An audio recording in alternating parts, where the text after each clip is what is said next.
তিরমিজি শরীফের একটি হাদিসে পাকের অর্থ হযরত আবু কাবশা আনসারী রাদিয়াল্লাহু তাআলা আনহু হইতে বর্ণিত আছে যে তিনি নবী করিম সাল্লাল্লাহু আলাইহি ওয়াসাল্লামকে এই ইরশাদ করিতে শুনিয়াছেন যে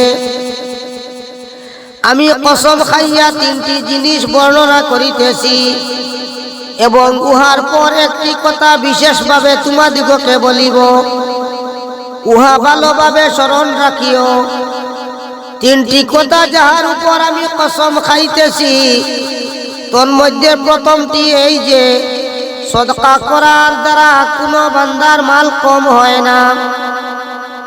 দ্বিতীয় এই যে যাহার উপর জুলুম করা হয় এবং সে উহার উপর সবর করে, আল্লাহ তাআলা এই সবরের কারণে তাহার সম্মান বৃদ্ধি করিয়া দেন। সুবহানাল্লাহ। তৃতীয় এই যে যে ব্যক্তি লোকদের নিকট ভিক্ষার দরজা খুলে, আল্লাহ তাআলা তাহার উপর অভাবের দরজা খুলিয়া দেন। অতঃপর তিনি ইরশাদ করিলেন, একটি কথা তোমাদিগকে বলিতেছি, উহা স্মরণ রাখিও। দুনিয়াতে চার প্রকারের মানুষ হয়। এক ওই ব্যক্তি যাকে আল্লাহ তাআলা মাল ও ইলম দান করিয়াছেন, সে আপন ইলমের কারণে নিজের মালের ব্যাপারে আল্লাহ তাআলাকে ভয় করে, অর্থাৎ তাহার মর্জির খেলাফ খরচ করে না, বরং আত্মীয়তা রক্ষায় খরচ করে। এবং সে ইহাও জানে যে এই মালের মধ্যে আল্লাহ তাআলার হক রহিয়াছে, কাজেই নেক কাজে মাল খরচ করে। এই ব্যক্তি কিয়ামতের দিন সর্বোত্তম মর্তবায় অবস্থান করিবে। সুবহানাল্লাহ।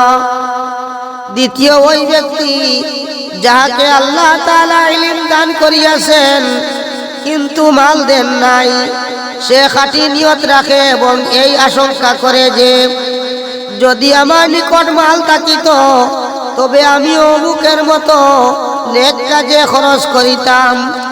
আল্লাহ তাআলা তাহার নিয়তের কারণে তাকেও প্রথম ব্যক্তির ন্যায় একই সওয়াব দান করেন। সুবহানাল্লাহ। এইভাবে তাদের উভয়ের সওয়াব সমান সমান হইয়া যায়।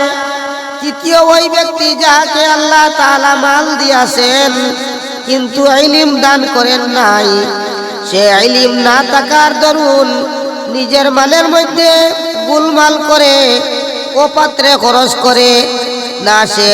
না সে এই মালের ব্যাপারে আল্লাহ তাআলাকে ভয় করে, না আত্মীয়তা রক্ষা করে, আর না ইহা জানে যে এই মালের মধ্যে আল্লাহ তাআলার হক রহিয়াছে।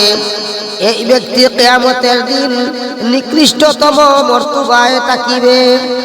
চতুর্থ ওই ব্যক্তি যাহাকে আল্লাহ তাআলা না মাল দিয়াছেন না ইলম দিয়াছেন, সে এই আশঙ্কা করে যে যদি আমার নিকট মাল থাকিত তবে আমিও অমুকের অর্থাৎ তৃতীয় ব্যক্তির ন্যায় অপাত্রে খরচ করিতাম।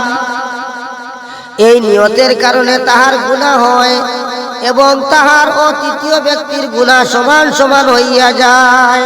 আল্লাহু আকবার।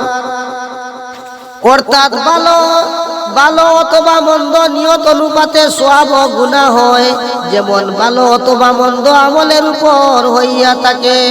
আল্লাহ পাক পরওয়ারদিগার আলমে আমরারে ভালোভাবে নিয়ত করার তৌফিক দান করুক। আমিন।